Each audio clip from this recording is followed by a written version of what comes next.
Salut à tous. Alors aujourd'hui je vais vous présenter une vidéo un peu différente que d'habitude. Donc cette vidéo je l'ai appelée étude de cas, analyse. Alors tout simplement on va étudier une action qui a été manquée par un de mes attaquants que j'entraîne régulièrement. Pour vous mettre dans le contexte de l'action, donc tout d'abord il faut savoir que c'est une action qu'on a travaillé à l'entraînement. Ensuite au niveau du match, c'est une action qui a été réalisée à la 88e minute, il me semble, donc à la fin du match, et le score au moment là était de 1 partout. Voilà, donc le contexte est posé, je vous laisse regarder. Alors, au niveau de la situation qu'on a travaillé à l'entraînement, c'est une situation très simple, donc qui débute avec un travail d'appui, de vivacité.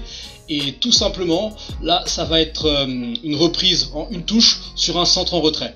Donc l'objectif là pour l'attaquant est d'être spontané et également être bien équilibré, avoir les bons appuis et être évidemment précis.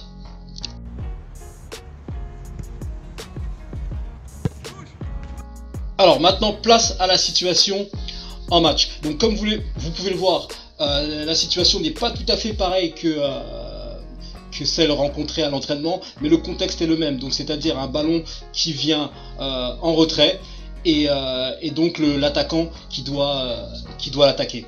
Donc concrètement, comme vous pouvez le voir, il y a vraiment, allez, j'avais envie de dire, dans l'équipe adverse, il y a un joueur seulement qui était hors de cette surface de réparation. Donc la surface de réparation, elle est blindée.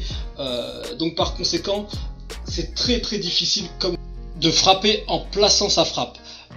Tous les joueurs prennent quasiment tout la surface du but en plus du gardien. Donc pour moi, le choix de frapper en force est le bon. Maintenant, étudions donc la possibilité de frapper enroulé. Alors pour frapper enroulé, comme on va le voir ici, donc c'était juste hyper compliqué étant donné non seulement le joueur sous la ligne, ce joueur là également, voilà, et également le gardien, on le voit clairement anticiper la frappe enroulée, donc c'était hyper compliqué pour la jouer enroulée. Et au premier poteau, comme il l'a fait durant la séance d'entraînement, moi je pense que de la même manière que pour la frappe enroulée, c'était hyper compliqué également, car on voit bien que y a des joueurs qui couvrent également ce premier poteau.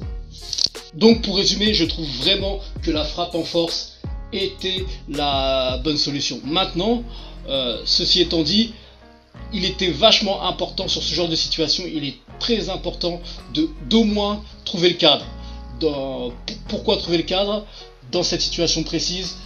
Faire travailler le gardien, que ce soit le gardien qui fasse l'arrêt, que ce soit le défenseur qui sauve sur la ligne, que le ballon soit contré ou autre. Mais il était vachement important de trouver le cadre.